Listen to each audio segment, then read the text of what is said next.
Hello there, you're watching this special broadcast or Elections with One India. My name is Pankaj Mishra. You saw us in Meerut and now we are in Bagpat. Although the city Meerut and Bagpat not very far away and both of them still qualify as national capital region. Delhi से दूरी इनकी ज़रूर दूर नहीं है, लेकिन जो issues हैं, जो मुद्दे हैं, 26 अप्रैल को यहाँ पर चुनाव होने वाले हैं, लोकसभा चुनाव है, साथ ही साथ नोएडा, गाजियाबाद, मेरठ, बागपत और आसपास के वेस्टर्न यूपी बेल्ट में भी चुनाव होंगे. Keeping that in mind, we are crisscrossing this part of Uttar Pradesh and trying to gauge the mood of the people. Right now, we are in the court area of Bagpat, where the lawyers' chambers are there. We spoke to the president of the Bar Association here also in Bagpat, and now we have an eminent panel of young lawyers, first-time voters, law students, and also experts who have been in this industry for long time. How does this city of Bagpat, जिसे कहा जाता है कि एक किसानों का भी शहर है, तो फिर मॉडर्निटी भी यहाँ साथ साथ चलती है. आइए उनसे जानते हैं क्या रुख है इस बार के चुनाव का और क्या ऐसे मुद्दे रहेंगे जिस पर बागपत के आम आदमी, आम लोग वोट करेंगे. सर, बहुत बहुत स्वागत है आपका वन इंडिया समाचार में. आप अपने नाम और परिचय के साथ हमें बताइए, बागपत इस बार किस तरह की तैयारी में है चुनाव के लिए? मैं विजेंद्र सिंह तोमर, एडवोकेट फ्रॉम बड़ौत. मैं डिस्ट्रिक्ट बार एसोसिएशन का 2 बार प्रेसिडेंट रह चुका जी. जहाँ तक बागपत निर्वाचन क्षेत्र की बात है, यहाँ पे तो राजकुमार सांगवान जो है वो बड़ी अच्छे मतों से जीतने जा रहे हैं. आरएलडी के. हाँ, आरएलडी के. जी जी जी. वैसे तो इंडिया गठबंधन के हैं वे, लेकिन बेसिकली वो आरएलडी के ही कार्यकर्ता भी रहे हैं. अच्छा. और वो आरएलडी से ही जुड़े रहे हैं, तो he is the candidate only RLD. Right. Okay. in my opinion. In your opinion, you think he is going to win? Yes. Any reason for this? आपको लगता है कोई विशेष कारण इसको लेके? नहीं, विशेष कारण तो ये है कि राजकुमार सांगवान जो है वो बहुत ही जुझारू किस्म के अच्छा. नेता हैं और वो चौधरी चरण सिंह के ज़माने से लोकदल के कार्यकर्ता हैं. अच्छा. और जो क्षेत्र की जनता है उनको हर वर्ग का प्यार राजकुमार सांगवान को मिल रहा है. जी जी जी. चौधरी चरण सिंह जी को इस बार मैं आपसे जानना चाहूँगा, भारत रत्न क्यों बाद से सम्मानित किया गया और इसको लेकर भी बहुतों ने यह सवाल उठाया कहीं एक चुनावी मूव तो नहीं है. इस इलाके में चौधरी चरण सिंह जी को भारत रत्न देना या फिर आरएलडी में जिस तरह से फेरबदल हुए हैं, बीजेपी के साथ उनकी गठबंधन है, यहाँ के लोग उसको कैसे देखते हैं और आपको लगता है कि चुनावी मुद्दे कहीं ना कहीं इस बात पर भी अलाइन है कि भाई मोदी सरकार है तो सब कुछ मुमकिन है?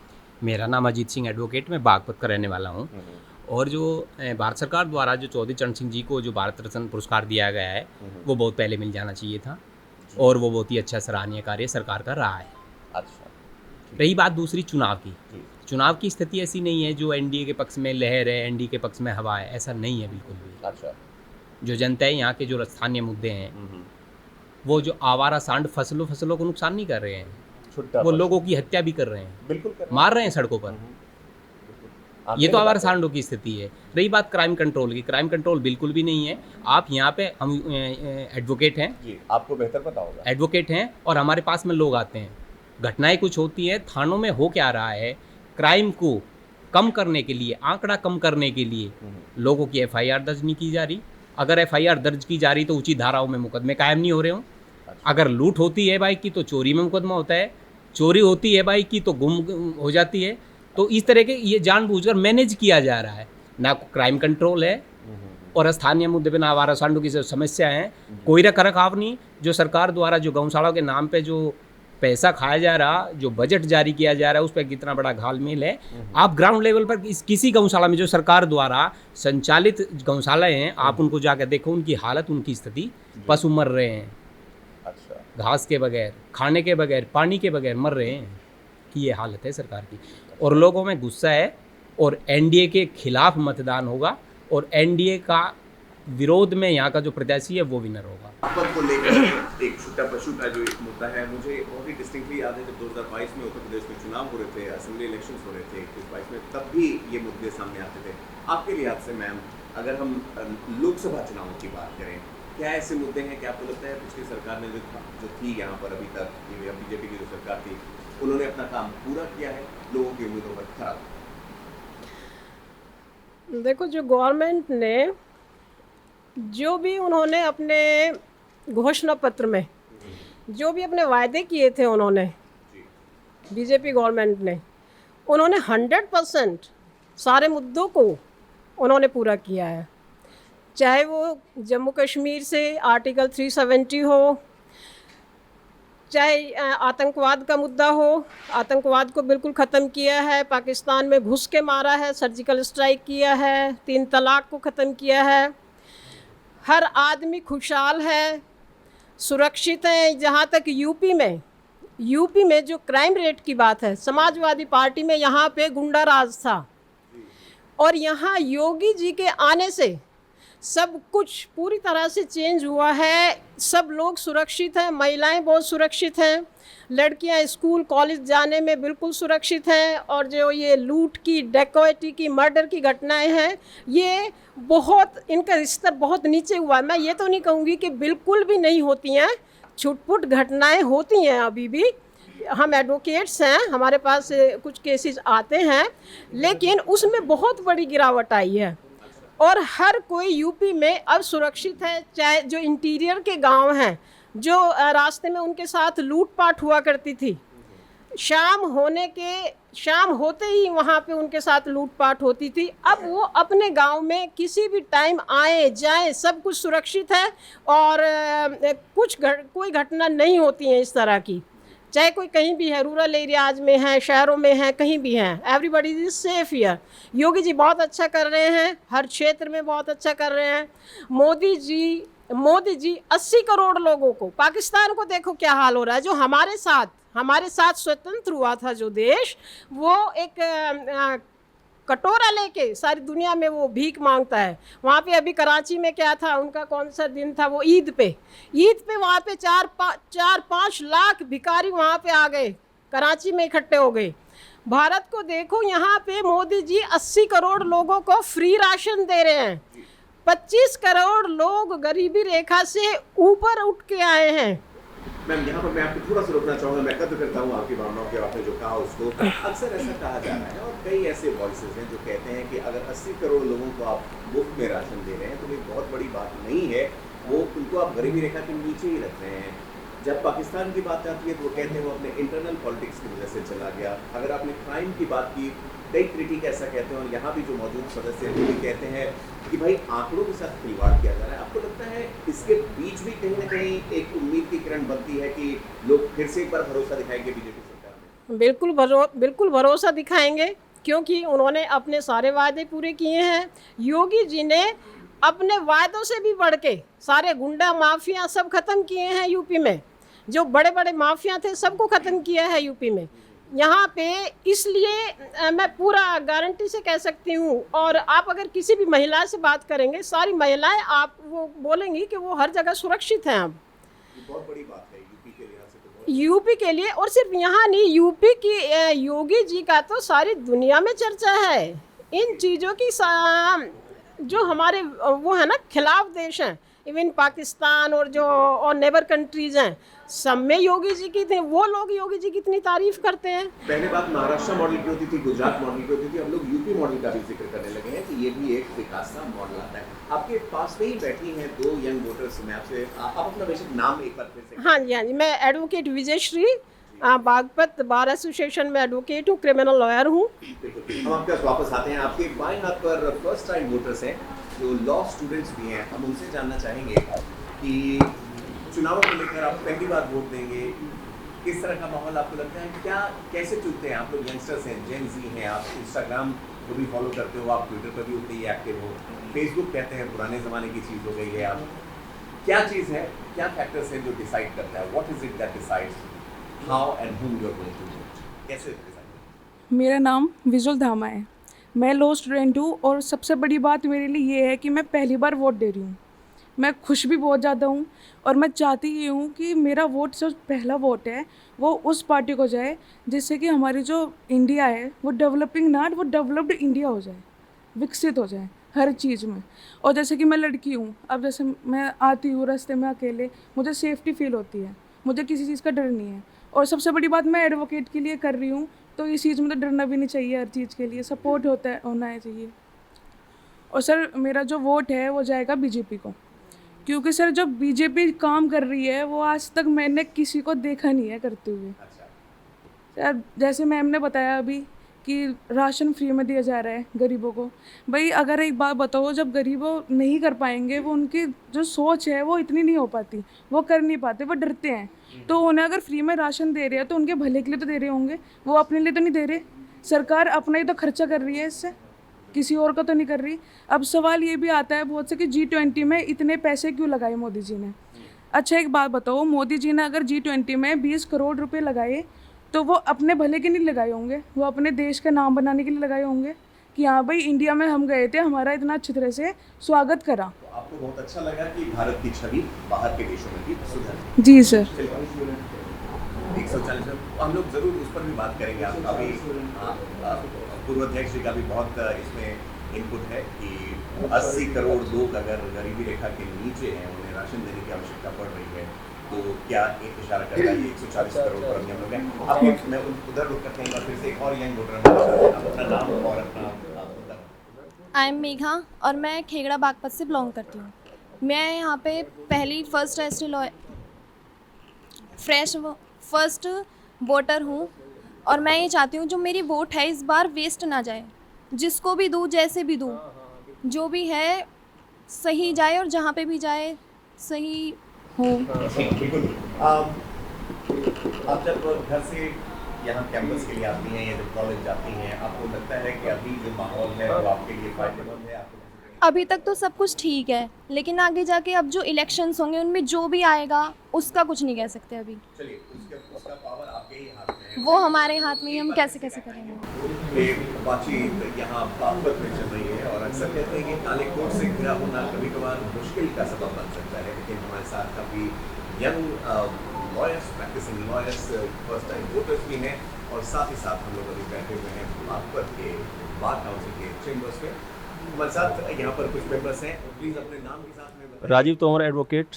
राजीव तोमर जी, जी। बहुत बहुत स्वागत है आपका वन इंडिया में। इलेक्शंस होने वाले हैं, हवा में कहते हैं थोड़ी भी बदलाव आती है, बहुत सारे मुद्दे हैं, किसानों का मुद्दा था, लॉ एंड ऑर्डर का मुद्दा यहाँ पर अक्सर रहता है। एडवोकेट हैं आप, किस तरह से बदलाव अभी तक 10 साल में आपने देखा है आपने, या कुछ गुंजाइश है जो होनी चाहिए? सर किसानों के मुद्दे में मैं ये कहना चाहता हूँ कि जैसे छुट्टा सांड वगैरह के जो बारे में अभी बातें हो रही थी, तो ये चीज़ें मैं बता रहा हूँ कि मैंने खुद भी फेस की हैं और ये समस्याएं बहुत पहले से हैं। ये मैं अपने बचपन से देखता आ रहा हूँ। अभी मैं 42 का हूँ, तो मैं अपने बचपन से मैंने फेस भी किए हैं खुद, बल्कि थोड़ा सुधार ही हुआ है। मैं ये कह रहा हूँ कि ये जो समस्या है छुट्टी सांड वगैरह की आज ही पैदा नहीं हुई है, ये तो चलती आ रही हैं। थोड़ा सुधार है, गौशाला वगैरह बन गई है और उससे आपको फायदा लगता है? हाँ फ़ायदा है। हम लोग जब अभी मेरठ से यहाँ तक आ रहे थे, इस टाइम मैं बहुत ही बेबाक तरीके से कहूँ तो हमें भी सड़क पर वो माजरा नज़र आया जहाँ दुकानों की संख्या और रिहायशी संख्या ज़्यादा थी, वहाँ सांड घूम रहे थे। अभी आज भी अगर मैं कहूँ तो ये मुद्दा मुझे, जैसे मैं पहले कह रहा था कि पहले कई सरकारों से चलता आ रहा है, इस पर बहुत हद तक ध्यान देने की जरूरत है। प्लीज़ सर, आप अपने परिचय के साथ में बताएं। मेरा नाम रामकिशन सहरावत है, एडवोकेट हूँ यहाँ। और ये सरकार जो है कुल मिला के 80% सही है, 20% अभी भी खामियां हैं, क्योंकि एक तो मशीनरी पर ये सरकार उतना कंट्रोल नहीं कर पाई। मशीनरी स्वच्छंद है, जो चाहे कर रही है, खुलेआम रिश्वत लेती है। फ़र्क इतना हुआ कि हमारे जो नेता लोग हैं उनका दखल बंद हो गया, वरना तो मशीनरी खुलेआम रिश्वत ले रही, इसमें कोई दो राय नहीं। कंट्रोल नहीं किया जा रहा या हो नहीं पा रहा, ये अलग बात है। दूसरे, ठीक कहा मेरे एक लायक दोस्त ने कि जो क्राइम होते हैं उनको थोड़ा सा घटा कर दिखाया जाता है, क्योंकि रिपोर्ट डकैती की हो तो चोरी में दर्ज हो जा, चोरी की हो तो वो रफा दफा कर दी जा, और बलात्कार के जो केस हैं वे छेड़छाड़ में कर दिए जा। और मैं ये नहीं कहता कि कुछ फर्जी भी केस होते हैं, ऐसा नहीं है कि नहीं होते, लेकिन उन फर्जी की आड़ में जो सही हैं उनको भी फर्जी करार दे दिया जा। तो ये जो पीड़ित हैं, कुछ पीड़ित तो लोग बेचारे अभी भी वही स्थिति जो पहले थी वही स्थिति अब है। जो पीड़ित कमज़ोर है, जो दबा कुचला है, वो चाहे किसी भी कम्युनिटी का है, वो ये नहीं कि दलित है या कोई है, किसी भी कम्युनिटी का है। गरीब तो ब्राह्मण, जाट, गुज्जर सभी हो सकते, कोई भी हो सकता है। जो कमज़ोर और गरीब है उसकी कोई जाति नहीं होती, वो तो उसकी तो जाति गरीब और कमज़ोर है बस। तो ये इस सरकार को सुधार की बहुत ज़रूरत है उनमें, इन कार्यों में। बाकी अगर क्वालिटी के हिसाब से देखें, क्वांटिटी के हिसाब से देखें, तो पिछली सरकारों के मुकाबले ये सरकार 80% सही है। और अभी बहुत ही ज़रूरत है इस सरकार की जनता को। श्रीमान, आपका शुभ नाम? मेरा नाम संजय सिंह पवार, आप भी मैं एडवोकेट बागपत जी। से संपर्क करें। जुडिशरी को लेकर अक्सर इस सरकार को भी कटघरे में डाला गया है कि कई बार ऐसा देखा गया है, हो सकता है मैं यहाँ गलत हूँ, कि उसके फैसले कुछ हद तक प्रभावित होते हैं। क्या आपको लगता है ऐसा? देखिए, कुछ नीतियाँ होती हैं, हर आदमी की अपना अपना विचार, अपना अपना ढंग कार्य करने का होता है। कुछ फैसले गवर्नमेंट के जो रहे हैं वो सब फैसले सब पूर्ण नहीं होते, कुछ फैसलों में कमियां रह जाती हैं, उन्हें पार्टियां सुधार कर रही हैं और आगे से इनमें कुछ तरह की कोई ऐसी घटना नहीं होगी। ठीक है। बागपत को लेकर आपका क्या कहना है? बागपत में एनडीए से इतना अच्छा प्रत्याशी आया है पहली बार। देखिए, ये चौधरी चरण सिंह की कर्मभूमि, उनके बेटे की कर्मभूमि चौधरी जैन चौधरी जी की यहाँ रहा है। उन्होंने पहली बार इस सीट को पूरे प्रदेश में, पूरे हिंदुस्तान में देखा जाता है कि बागपत हॉट सीट है। उन्होंने एक ऐसे प्रत्याशी को यहाँ से उतारा है, वो पार्टी का मनोबल बढ़ा रहा है। हर आदमी को लग रहा है कि क्या है, मैं भी सागवान हो सकता हूँ। मैं एक छोटा सा राष्ट्रीय लोकदल कार्यकर्ता हूँ, मुझे भी उम्मीद लगती है कि आने वाले टाइम में क्या पता मुझे भी सांसद का टिकट, विधायक का टिकट मिल जाए। एक और यंग लॉयर मैं कहूँगा हमारे साथ हैं। एक अक्सर जो मैंने कहा अभी जुडिशरी को लेके, एक और बात जो सामने आ रही है मुखर होके, वो है बीजेपी की वॉशिंग मशीन की चर्चा होती है। लोग कह रहे हैं, जैसे आपने अभी जयंत चौधरी जी का उठाया, अभी बीजेपी के साथ अभी उनका गठबंधन हुआ, इससे पहले वो किसी और पार्टी के साथ थे। ये जो पार्टियों में जो फेरबदल चल रहा है, उसको बागपत के लोग क्या ध्यान में रखेंगे कि जैसे एक अजित पवार हो गए, जैसे एक प्रफुल्ल पटेल हो गए, उनको बीजेपी अपने में शामिल कर लेती है, तो उनके जो तथाकथित जो घोटाले होते हैं वो साफ हो जाते हैं। वहीं दूसरी तरफ अरविंद केजरीवाल, हेमंत सोरेन जो है वो जेल में है, जबकि मामला अभी पूरा का पूरा स्पष्ट तरीके से सामने नहीं आया है। आपको लगता है बागपत की जनता अपने मुद्दों के अलावा इन मुद्दों पर भी ध्यान देती है कि सरकार क्या कर रही है? मेरा नाम तेजपाल सिंह डेढ़ा, एडवोकेट, जिला बार एसोसिएशन बागपत से। जो ये आपने बताया सर कि केजरीवाल, अन्य हेमंत, हाँ जो भी है, जितने भी नेता हैं, और ये जो क्राइम की बात है, घोटालों की बात है, ये तो अक्सर चलता रहता है। लेकिन ये जो बीजेपी सरकार है वर्तमान में, ये सबका पर्दाफाश करती जा रही है। और बागपत के लोग एक जुझारू लोग हैं, और जो आज की घड़ी में ये सोचने समझने लगे कि यहाँ का डेवलपमेंट कैसे होगा। ठीक है कि बागपत क्षेत्र को चौधरी चरण सिंह की कर्मभूमि कहा जाता है, लेकिन उसके साथ साथ हर नागरिक का ये दायित्व है कि हमारे क्षेत्र का विकास दिन प्रतिदिन होता चला जाए। इसीलिए जो अब की बार हमारे यहाँ पे उम्मीदवार हैं सागवान जी, वो इतने अच्छे आए हैं कि जो एक हाँ जो एक नॉर्मल परिवार से हैं और गरीब, किसान, मजदूर और हर वर्ग के साथ बैठने उठने वाले व्यक्ति हैं। और मैं तो चाहता हूं कि इससे अच्छा नेता अब की बार, क्या उससे पहले भी कोई नहीं आया, चुनाव में बढ़िया आया। चलिए, बहुत ठीक है सर, बहुत धन्यवाद। आइए आपसे जानते हैं आपका शुभ नाम। जी, विकास पवार, एडवोकेट। विकास जी, आपके नाम की बहुत चर्चा है, मैं कहूँगा विकास और विरासत। हम लोग जब आ रहे थे तब हमने देखा हर जगह, और ये लगता है इस पूरे पश्चिमी उत्तर प्रदेश के लिए उन्हें मोदी जी ने एक तरीके से यही वॉर क्राई दिया है।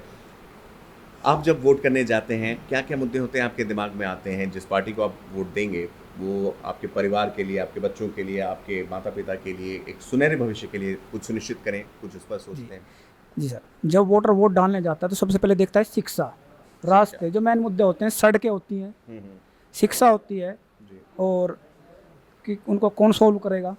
जैसे सभी ने देखा है, भाजपा यहाँ पे जब आने से पहले पूर्व में सड़कों में गड्ढे थे, ये कहा जाता था कि गड्ढों में ही सड़क थी। हाँ, खुद हमने देखा ये जो रोड है बड़ौद से जा रहा शामली बागपत का, इसमें इसका इतना बुरा हाल था, गड्ढे थे। लेकिन जैसे ही भाजपा सरकार आई, पहले तो गड्ढे भरे गए, उसके बाद ये रोड डबल किया गया। जितने इस सरकार में रास्ते बने, मैंने अब तक नहीं देखा कि इतने रास्ते, इतने रोड, इतने हाईवे किसी सरकार में बने हैं।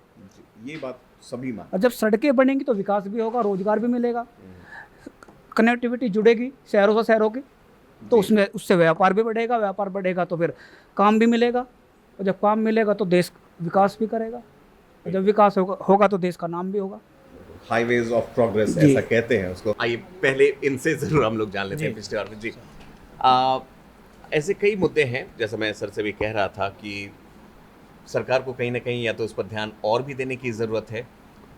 कई ऐसे इंफ्रास्ट्रक्चर प्रोजेक्ट हैं जिनकी आधारशिला अभी रखी गई है, रखी जानी है। सड़कें और रेलवेज पर तो बीजेपी ने काम किया ही है।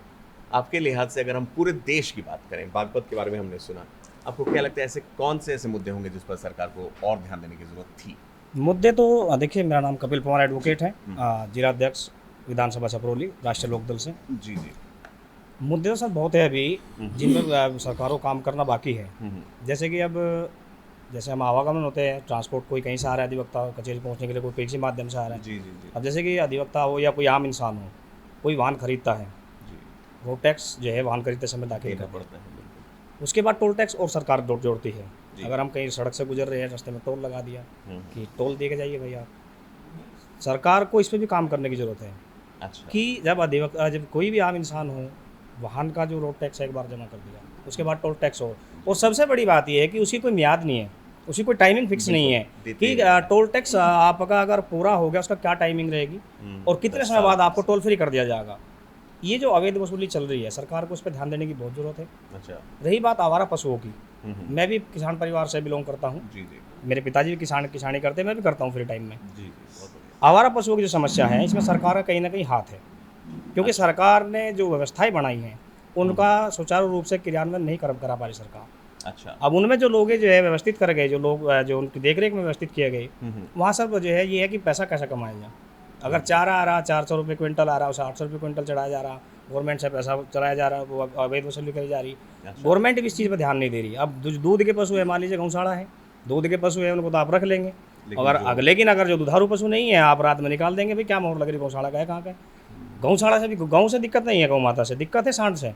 अब सांड गौ दिक्कत नहीं करती किसानों के खेत में, सांड दिक्कत करते हैं, क्योंकि सांड से जो है चोट का भी भय है। गौ माता नुकसान नहीं पहुंचाती किसानों को। अब चीज़ें इस पर भी सरकार को ध्यान देने की विशेष रूप से, क्योंकि अभी जिक्र आया था, मेरे साथी अधिवक्ता ने किसी ने जिक्र किया था कि हमारे ही द्वारा छोड़े जाते हैं। नहीं, सिर्फ किसानों के द्वारा छोटी 36 बिरादरी होती है, किसान भी 36 बिरादरी के होते हैं, और पशु पालन का सभी जातियाँ काम करती हैं, सभी लोग। और सभी लोग जो है आवारा पशु, जो दुधारू पशु नहीं है, एक व्यवस्था ऐसी कर दी गई कि जो है इनका लेन देन बंद हो गया। पहले इन बुग्गियों में भी इस्तेमाल करते थे बैलों को, लेकिन अब वो व्यवस्था सब ध्वस्त हो गई है। और सरकार को इस पर भी ध्यान देने की जरूरत है कि जो आवारा पशु है और जो पैसा गवर्नमेंट दे रही है, अब पैसा जो है हम लोगों से जाना होता है गवर्नमेंट को भी, तो हमारा पैसा गवर्नमेंट जो है इस विषय पर जो है सही थोड़ा दिशा से लगाए।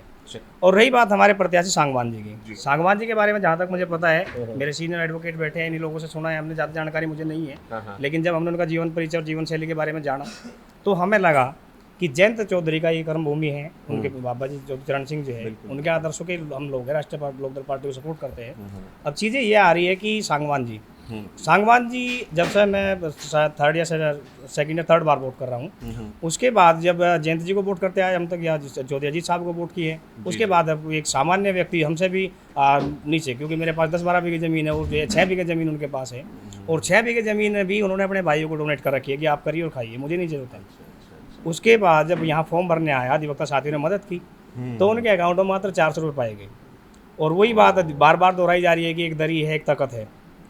अभी फॉर्म भर गया तो पूछा कि भाई क्या आपके जो है क्वालिफिकेशन वगैरह वगैरह जो भी जो ब्लैंक्स होते हैं भरे गए, तो उसमें उन्होंने कहा कि मेरे पास एक तख्त और एक दरी है भाई, जहाँ भरना हो भर लो फॉर्म में से। तो इस कदर जो है इस सामान्य व्यवहार के जो है हमारे प्रत्याशी है। और सबसे बड़ी बात ये है कि लोकदल और एनडीए के जो है गठबंधन से है, उसमें उनसे अलग भी जो लोग अन्य पार्टियों के हैं वे भी उनको अंदर खाने सपोर्ट कर रहे हैं कहीं ना कहीं, क्योंकि कोई भी ऐसा व्यक्तित्व होगा या कोई ऐसा काम उनके द्वारा आम जन आज तक नहीं करेगा कि जिनसे किसी को आघात पहुँचे। तो मेरा मत है कि जो है सांगवान जी बहुत अच्छे मतों से विजयी होंगे और चौधरी चरण सिंह की जो कार्यशैली है उन्हीं के नक्शे कदम पर काम करेंगे आगे। यानी इमेज फैक्टर जो है बहुत बड़ा रोल प्ले करती है। उनका एक सीधा साधा इमेज है, सादगी भरी इमेज है, तो इसकी वजह से। आपका शुभ नाम सर? अरुण चौहान एडवोकेट हूँ। अरुण चौहान जी, चलिए थोड़े अटपटे अंदाज में हम लोग बैठे हुए हैं, बहुत जल्दी आप हमें बताएं बागपत में चुनाव होने वाले हैं और जनरली आप इसको किस तरह से देखते हैं? हम तो ये देखते हैं कि जैसे भाजपा को एक तो किसानों के लिए एमएसपी पे काम करना चाहिए कि एक उनका मूल्य निर्धारण हो फसल का, कम से कम उस पर कोई कार्रवाई नहीं हो रही है। कोई इंडस्ट्री लगनी चाहिए यहाँ पे। और एक जो नाम मात्र का प्राधिकरण बोर्ड बना रखा है, प्राइवेट प्रॉपर्टी डीलर क्या करते हैं, ज़मीन खरीदते हैं, 2 बीघे प्लॉट काट दिए कर दिए, मतलब एक जैसे मेरठ में एमडीए बन रही है वो एक ऑथराइज काटते हैं, वो इस तरह से कुछ विकास होना चाहिए जो रोज़गार भी मिले, इंडस्ट्री लगे, कुछ तो कार्य हो इस तरह का किसानों के लिए। और एक पेट्रोल डीजल वाला ये हाई चलता जा रहा है, इसकी वजह से महंगाई बढ़ रही है, तो थोड़ा कंट्रोल करना चाहिए महंगाई। हाँ, और सांगवान जी बहुत अच्छे कैंडिडेट हैं। अच्छा। हम उनसे अपेक्षा करते हैं इन पर सब पे ध्यान दिया जाए। और अधिवक्ताओं के लिए भी जो जूनियर अधिवक्ता रहे हैं उनके लिए कोई योजना लाए कि वो बेचारे काम कर रहे हैं, एक साल तो कम से कम उन्हें पर मंथ उनके लिए कुछ योजना ऐसी होनी चाहिए कि उन्हें भी कुछ 2000, 3000, 5000 कुछ ऐसे मिलनी चाहिए फिक्स, जो उन्हें भी कोई थोड़ा बेनिफिट हो। चलिए, इन्हीं सभी चीज़ों पर ध्यान देके उससे अपेक्षा करते हैं सांगवान जी से भी हम। और क्योंकि वो जॉइंट कैंडिडेट है, हम भी आरएलडी से बिलोंग करते हैं। अच्छा। और चाहते हैं कि वो इस पर ध्यान दे। और चलिए, इस बार तो सत्तारूढ़ पार्टी भी आरएलडी के साथ है, तो आइए देखते हैं उस पर किस तरह से होता है। सर, कई मुद्दे ऐसे हैं, इसमें कोई दो राय नहीं है। इन्होंने महंगाई की बात की, मैं उसमें अगर अनएम्प्लॉयमेंट, जॉब, नौकरियां अगर जोड़ूं, ये कुछ ऐसे मुद्दे रहे जिस पर सरकार को अक्सर घेरा गया है। और जैसा उन्होंने बताया कि सांगवान जी खुद बहुत ही सिंपल बैकग्राउंड से आते हैं। ऐसा वाजपेयी जी के बारे में कहा जाता था कि he is the right man in the wrong title. उनका बीजेपी से जुड़ाव अक्सर ऐसा देखा जाता था कि वो अलग किस्म के आदमी थे। इस बार भी जो एक गठबंधन की सरकार है, देखिए, जहाँ तक वाजपेयी जी की बात है, ही वॉज द एक्स्ट्राऑर्डिनरी पर्सन।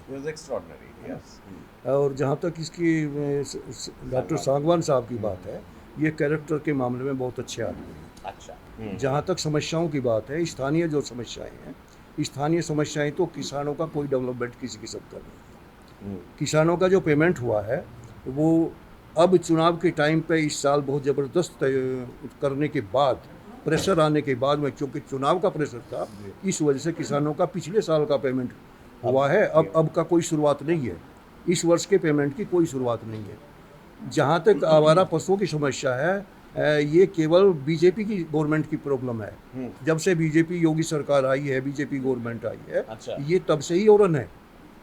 उससे पहले नहीं थी। उससे पहले अगर थी तो बहुत कम थी। मुद्दा ये था पहले। हाँ, उनका जो है उसका सॉल्यूशन था उनके पास। अच्छा। वो किसी भी तरीके से हो, मैं उस डिटेल में नहीं जाना चाहता कि उनका क्या सॉल्यूशन था, लेकिन बीजेपी गवर्नमेंट का आवारा पशुओं की समस्या के लिए कोई सॉल्यूशन नहीं है किसी भी तरीके से। हाँ, कुछ नहीं है, कोई नहीं है। सब पैसा जो है गवर्नमेंट, जहाँ तक करप्शन की बात है, करप्शन बेहिसाब बढ़ा है। अच्छा। और करप्शन इस भी बीजेपी गवर्नमेंट की देन है, क्योंकि नारा देते हैं अमित शाह जी या मोदी जी कि हम भ्रष्टाचार को ख़त्म कर देंगे। वास्तव में ये उनकी गारंटी सही है। अच्छा। वे बिल्कुल सही दे रहे हैं गारंटी, क्योंकि जो आदमी करप्ट है वो उनको अडोप्ट कर लेते हैं। अपनी जो वॉशिंग मशीन है उसमें को धो लेते हैं और वे फिर शुद्ध हो जाते हैं। एक नाथ शिंदे है, अशोक चौहान है, और दूसरा अजीत पवार जी है ना। एक नहीं, सैकड़ों है। अभी आपने बात करी उसकी जुडिशरी वाली बात जो है, जुडिशरी भी कहीं ना कहीं जुडिशरी को भी अप्रोच करते हैं ये बीजेपी के लीडर। ये गवर्नमेंट जो है जुडिशरी को भी अप्रोच करते हैं। इन्होंने जो सुप्रीम कोर्ट के जस्टिस थे उनको राज्यसभा का मेंबर बनाया था राम मंदिर के फैसले के बाद। तो उससे इनकी नीयत जाहिर होती है चलिए, ऐसा आप इशारा करते हैं, ऐसा आप मानते हैं, ठीक है। और नहीं, मैं एक बात और कहना चाहूँगा कि जो लोकसभा का चुनाव है वो बेसिकली राष्ट्रीय मुद्दों पर प्रभावित होता है। राष्ट्रीय मुद्दों पर ही होता है। यहाँ पे स्थानीय मुद्दे जो हैं वे हैं जो केतु हैं। महंगाई भी है, करप्शन भी है, भ्रष्टाचार भी है, किसानों का बेरोजगारी मुद्दा भी है। राष्ट्रीय मुद्दा बन गया जब हमने किसानों का वास्तव में किसानों का राष्ट्रीय मुद्दा पहले से ही है। इस राष्ट्रीय किसानों की समस्या को सुलझाने का जो जबरदस्त प्रयास किया था वो चौधरी चरण सिंह जी ने किया था। लेकिन उसके बाद में स्वामीनाथन जी ने भी किया था, उस पर तो उन्होंने रिपोर्ट भी दी है। जी जी, एम एस स्वामीनाथन। लेकिन नहीं, अपनी गवर्नमेंट से पहले बीजेपी ये कहती थी कि स्वामीनाथन की रिपोर्ट ऑपरेशन होनी चाहिए, ऑपरेट होनी चाहिए। लेकिन क्यों 10 साल के बाद उन्हें स्वामीनाथन जी की रिपोर्ट लागू करने की जरूरत महसूस नहीं हुई। स्वामीनाथन को आप जो है भारत रत्न देते हैं, लेकिन नहीं, उनके क्रियाकलाप जो है उन पे चलने की जरूरत नहीं है, उनको ऑपरेट करने की जरूरत नहीं है। चौधरी चरण सिंह को आप इलेक्शन के टाइम पे भारत रत्न देते हैं, सौदेबाजी करते हैं। क्यों? अगर आप चौधरी चरण सिंह को भारत रत्न के लिए काबिल समझते थे तो आप पहले दे देते। कर्पूरी ठाकुर तो चौधरी चरण सिंह के शिष्य थे, कर्पूरी ठाकुर जी को पहले दिया गया, चौधरी चरण सिंह जी को बाद में दिया। तो ये दोगला चरित्र है बीजेपी का। अच्छा, लोग इसको देख पाएंगे कि नहीं, इस चरित्र को? बिल्कुल देख पाएंगे सर। और ये युवा क्या देख रहा है, जब देश को कमज़ोर बताते हैं ये लोग कि हमारे सत्ता में आने से पहले देश कमज़ोर था, उस समय रिटायरमेंट के समय पेंशन मिलती थी आजीवन।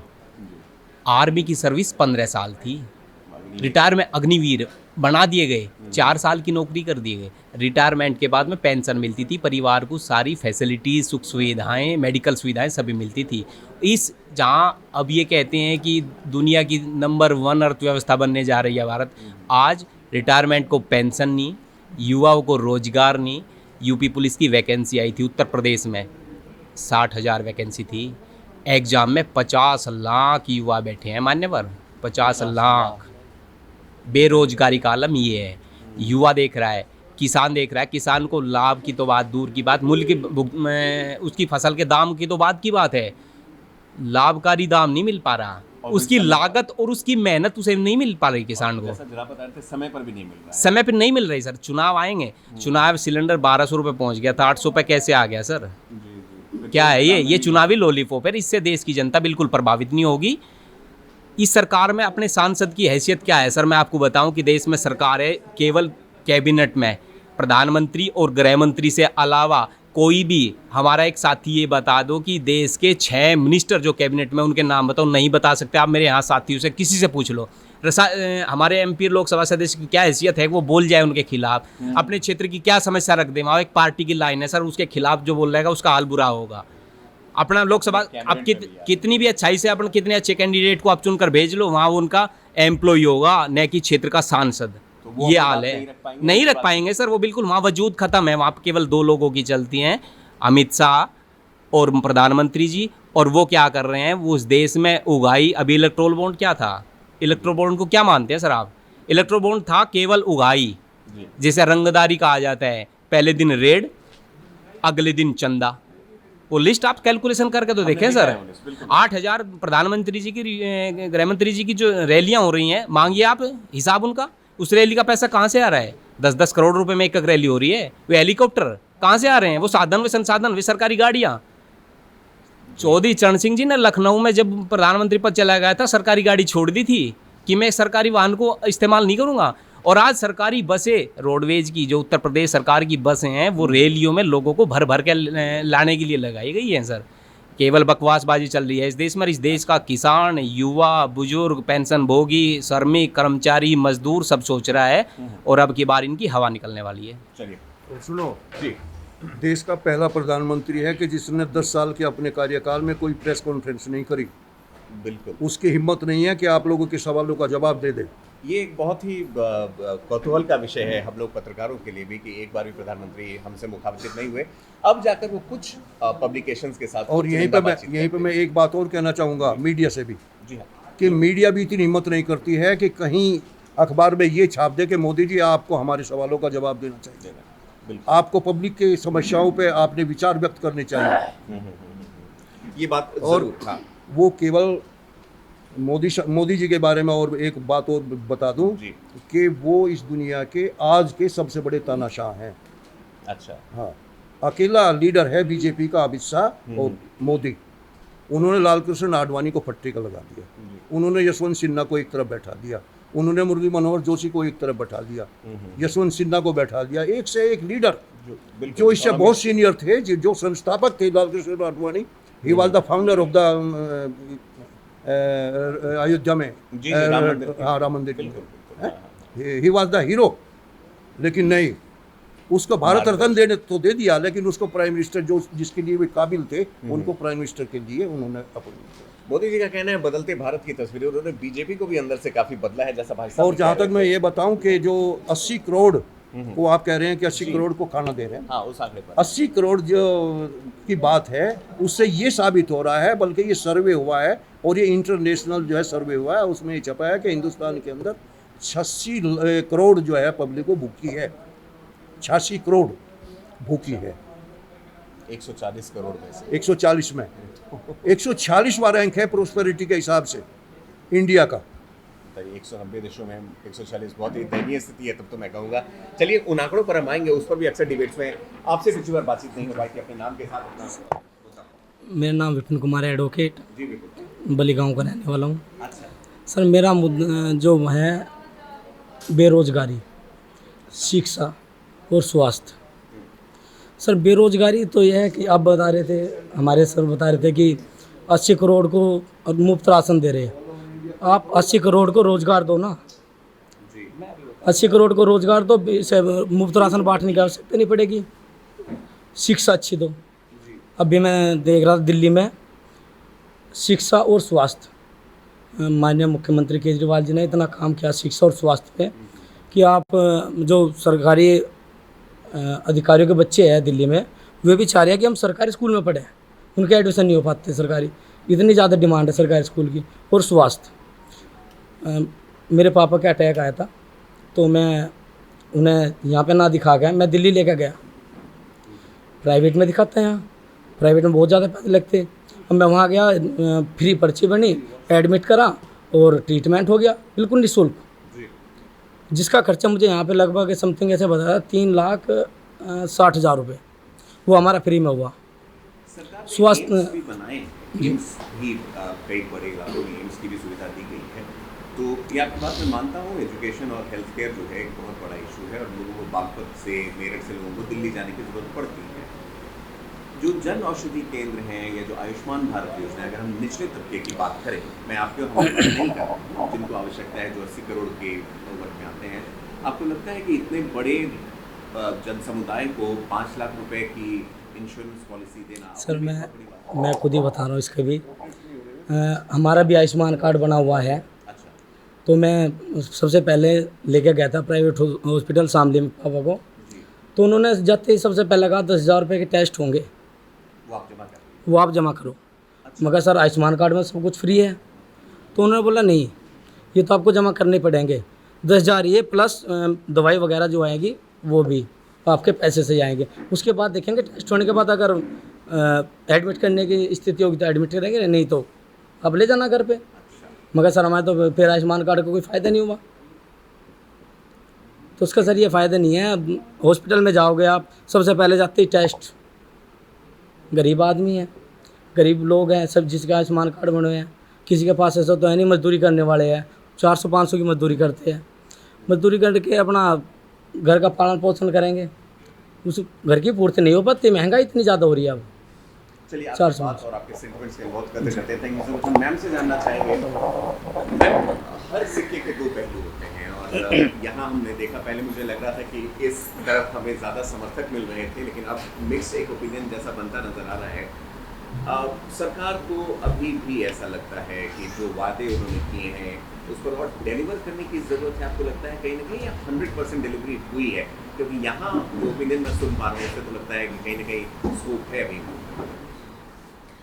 जो भी उन्होंने वादे किए थे गवर्नमेंट ने या मोदी जी ने जो भी किया था 2019 में, वो तो सारे वादे उन्होंने पूरे किए हैं।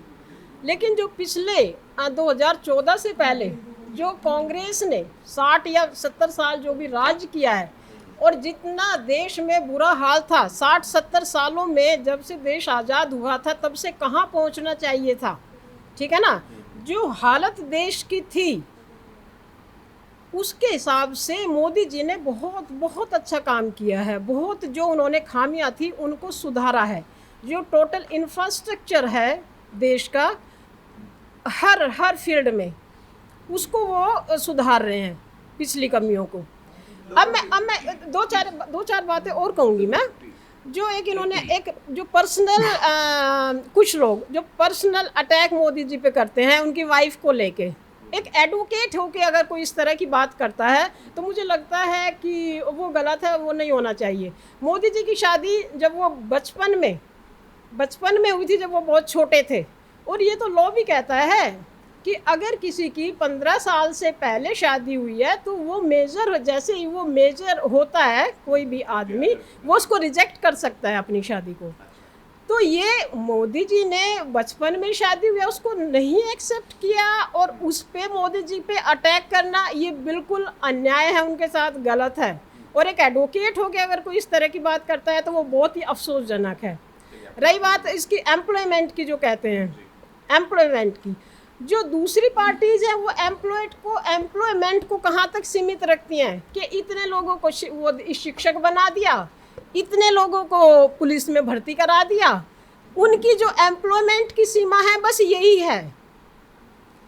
मोदी जी ने जो इस समय एम्प्लॉयमेंट जो रेट है वो पिछले 40-50 सालों में सबसे कम है, 3%। जो देश में इतने एयरपोर्ट्स बन रहे हैं, इतने हाईवेज बन रहे हैं, आजकल हम जो हथियार हैं वो निर्यात कर रहे हैं दूसरे देशों को, जो पहले हम आयात किया करते थे। हर फ्रंट पे इतने काम हो रहे हैं, तो वहाँ पे एम्प्लॉयमेंट नहीं मिलेगा क्या? एम्प्लॉयमेंट कहाँ से आएगा? जब देश में काम होंगे तभी तो एम्प्लॉयमेंट डेवलप होगा। और सबसे कम है 3%, कोई बेरोजगार नहीं है, सब लोग बहुत खुशहाल हैं। और अगर कोई लोग इस तरह की बात करते हैं तो विपक्षी पार्टी के लोग हैं वो। आम आदमी पार्टी की बात करूंगी, घोटालों वाली सरकार है, सारे मंत्री उनके जेल में पड़े हैं।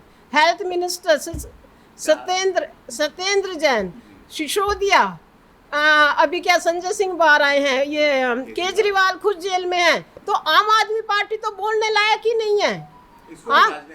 आम आदमी पार्टी राजनीतिक क्यों अपनी शराब नीति वापस की?